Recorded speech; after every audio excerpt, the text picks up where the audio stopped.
Olá, bem-vindo ao meu canal. A paz do Senhor Jesus Cristo a todos.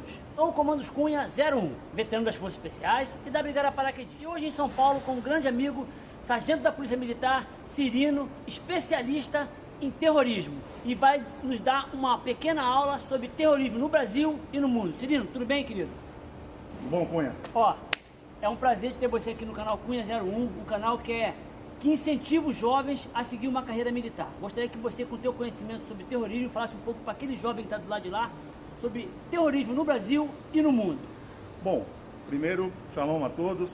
Cunha, agradecer a você a oportunidade de estar falando sobre um tema que, não, a meu ver, não é abordado no Brasil com a devida clareza, com a devida frequência, com a devida importância que deveria ser, que é o terrorismo que está presente hoje em praticamente o mundo todo, né? Então, primeiro de tudo, agradecer a você pela oportunidade. Para começar, a gente tem que definir o que é terrorismo. No mundo todo não há um consenso sobre uma definição do que é terrorismo. Entendi. Mas, de maneira geral, terrorismo pode ser associado a ações que têm o objetivo de causar mudanças sociais, políticas ou religiosas através do cometimento de atos de violência. Entendi. Contra alvos civis ou contra alvos militares. Há quem diga que contra alvos militares não é terrorismo, é ato de guerra, mas isso é uma questão de definição. O que importa saber é provocar mudança social, política e religiosa através de cometimento de atos de violência. Entendi. Isso é o conceito geral de terrorismo. Isso é legal, isso é bom o pessoal saber essa definição aí. Da onde vem o porquê do terrorismo? É como eu disse, o objetivo dessas pessoas é provocar mudanças no âmbito social, político e religioso, ou seja, no âmbito da convivência do ser humano, né? O ser humano tem várias áreas, várias esferas de convivência, a esfera religiosa, a esfera política, a esfera social. Quando o indivíduo busca alcançar mudança em uma dessas esferas por outros caminhos democráticos, ideológicos e religiosos, e ele não consegue, ele busca outras alternativas para conseguir esse mesmo objetivo, que é causar essas mudanças que ele quer. E o terrorismo vem atender a essa demanda daquele que não conseguiu por outras maneiras. Entendi. Ele acha que com o cometimento de atos de violência contra o grupo antagonista, ele vai conseguir atingir o objetivo que ele quer, de mudança, quer seja social, política ou religiosa. E que ponto chega assim um terrorismo para conseguir o objetivo que eles querem?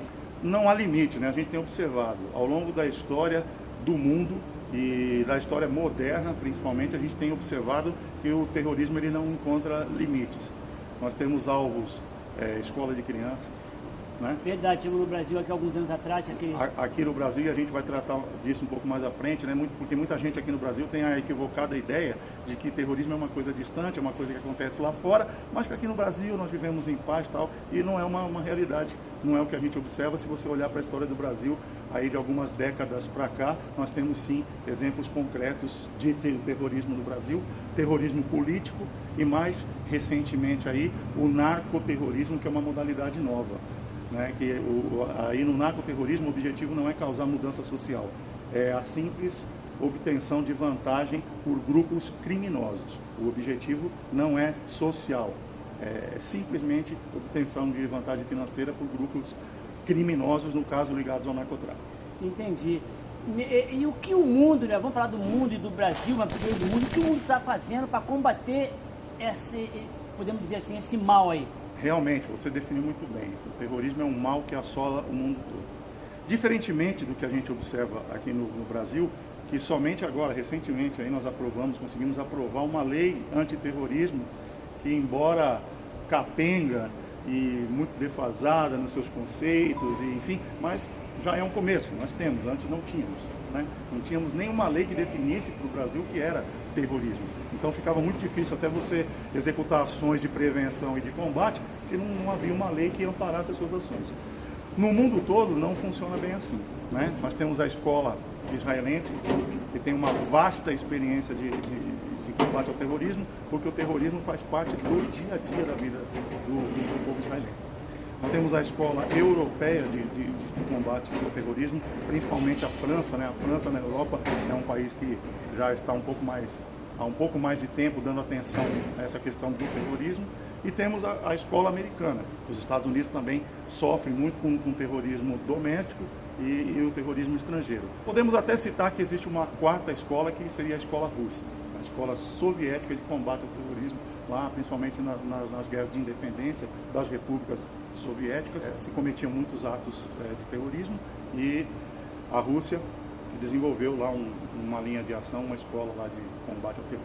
Eu ouvi dizer que na Europa, principalmente na França, eles não se unirem, os países não se unirem muito bem, em um determinado tempo, daqui a alguns anos, eu não sei precisamente quantos anos, que a coisa vai sair do controle. Isso é verdade? Exato. Você é uma pessoa esclarecida que você já sabe que existem várias modalidades de terrorismo, né? No mundo a gente não gosta de rotular ninguém, mas a gente sabe que existe uma grande gama de pessoas que cometem atentados terroristas no mundo todo, que são ligados aí a uma religião. Eles têm várias frentes de ação. Eu reputo ser isso a próxima fase, o próximo nível de evolução do terrorismo, né? Nós temos o cometimento do ato violento em si, mas eles, paralelamente a isso, implantam algumas outras medidas de cunho social, de cunho ideológico, de cunho até econômico, de cunho político, para implantar, para causar aquelas mudanças sociais que eles objetivam desde o início. Então você vê a jihad demográfica, que está em pleno curso na Europa já há mais de 3 décadas, né? O que é a jihad demográfica? É a povoação daquele território por elementos com aquela ideologia política ou ideologia religiosa, é o que está sendo implantado na Europa. O próximo passo da jihad demográfica é a jihad política, porque uma vez que você tem mais elementos distribuídos dentro da população que observam aquela ideologia política ou aquela ideologia religiosa, o próximo passo é ele eleger representantes no poder público local. Entendi. São as pessoas que vão fazer leis que vão favorecer a implantação daquela ideologia dentro daquela população ali, dentro daquela comunidade. Então eles chegam num local, se casam, têm filhos, treinam os filhos, e os filhos, por serem daquele país, podem se candidatar à parte política e daí começar a ditar as leis que eles querem que seja dita. Exatamente, é exatamente isso. É um projeto de médio e longo prazo, é um projeto de 2 décadas, de 3 décadas, para começar a surtir os efeitos que se espera, mas na Europa, como eu falei, como já está implantado aí tem um bom tempo, eles já estão começando a colher esses frutos hoje. Então isso funciona? Funciona, chama-se jihad demográfica, ocupação demográfica. No momento em que o mundo todo vem na contramão, querendo ter menos filhos, e a Europa não foge a essa regra, o mundo todo está querendo ter menos filhos, esse contingente aí que é ligado a uma religião, eles vêm no exato contraponto disso, eles vêm se multiplicando, eles incentivam, inclusive, que o homem tenha mais de uma esposa, para que possa procriar ainda mais. Então, enquanto o nativo da terra tem no máximo 2 filhos, ao longo da vida, esse elemento tem 8, 9, 10, 12 filhos. Ao longo de 20 anos, quem vai ter mais? Verdade. É a famosa ocupação demográfica, que também é uma forma de terrorismo, porque enquanto não se atinge esse objetivo político de você ter maioria para eleger candidatos, esse grupo ele vai crescendo, e a partir do momento que ele atinge um certo percentual populacional dentro daquela comunidade, daquela nação, ele já começa a hostilizar o grupo minoritário, o grupo nativo. Então ele já começa a implantar a sua vontade, a sua ideologia, a sua religião através de violência. Entendi. Jovens, se vocês quiserem continuar assistindo esse bate-papo sobre terrorismo, assista o próximo vídeo. E se você gostou, dê um like, se inscreva no meu canal e divulgue. Muito obrigado, querido, e Deus seja louvado. Amém. Shalom. Shalom a todos. Shalom, shalom.